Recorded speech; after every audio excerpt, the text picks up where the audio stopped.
সে সময় এসে জমে উঠেছে রাজধানীর পশুর হাট। হাজারীবাগের হাট থেকে যুক্ত হচ্ছেন সহকর্মী আলিমুজ্জামান সাফওয়ান।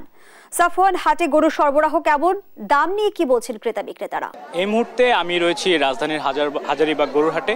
আপনারা আমার পাশে দেখতে পাচ্ছেন এই হাটে কিন্তু পর্যাপ্ত পরিমাণে গরু রয়েছে এবং পাশাপাশি ক্রেতা এবং বিক্রেতাদের সমাগম এখানে হয়েছে।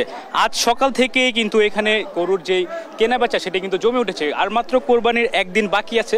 তবে এই হাটে আমি যেমনটি দেখেছি যে বড় গরুর চাহিদা কিছুটা কম, ছোট এবং মাঝারি গরু কিন্তু এখানে বেশি বিক্রি হচ্ছে।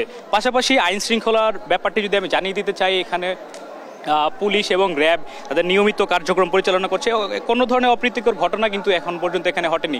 তবে ঈদকে সামনে রেখে যে কেনা বেচা, সেখানে কিন্তু ক্রেতা বিক্রেতাদের মধ্যে একটি তর্ক যেটা রয়েছে সেটা হচ্ছে দামের। ক্রেতারা বলছেন যে তারা গরুর দাম বেশি চাচ্ছে, বিক্রেতারা গরুর দাম বেশি চাচ্ছে এবং বিক্রেতারা যেটা অভিযোগ করছেন যে তারা তাদের গরুর পর্যাপ্ত দাম পাচ্ছেন না। এই মুহূর্তে আসলে আমি একজন ক্রেতার সাথে কথা বলতে চাই। আপনি কখন এসেছেন এবং গরু কিনেছেন কিনা? আমি এখনো গরু কিনতে পারিনি। আমি মাগরিবের নামাজের পরে আসছি। মাত্র কিছুক্ষণ আগে হাটে ঢুকলাম, তো বেচা কিনে মোটামুটি ভালো জমেছে। আর গরুর দামটা বাজার স্বাভাবিক আছে, আমি অস্বাভাবিক বলবো না। যেমনটা ধরেন 2 লক্ষ টাকার গরু 3 লক্ষ টাকা বিক্রি হচ্ছে, বা 2 লক্ষ গরু 1 লক্ষ টাকা বিক্রি হচ্ছে, এটা তো অস্বাভাবিক বাজার।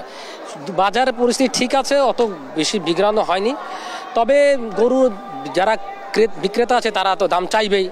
আমরা ক্রেতা আছি, আমরাও দাম বলতেছি।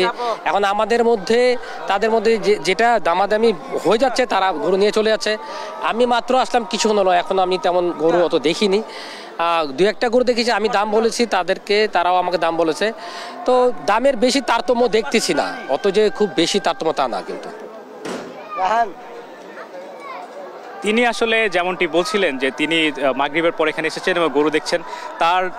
তিনি যেমনটা বলছেন যে তার দামের মধ্যে তেমন একটা তারতম্য দেখছেন না, কেনাবেচাটা বেশ জমে উঠেছে। এই ছিল আসলে আমার কাছে রাজধানীর হাজারীবাগ হাট থেকে সর্বশেষ।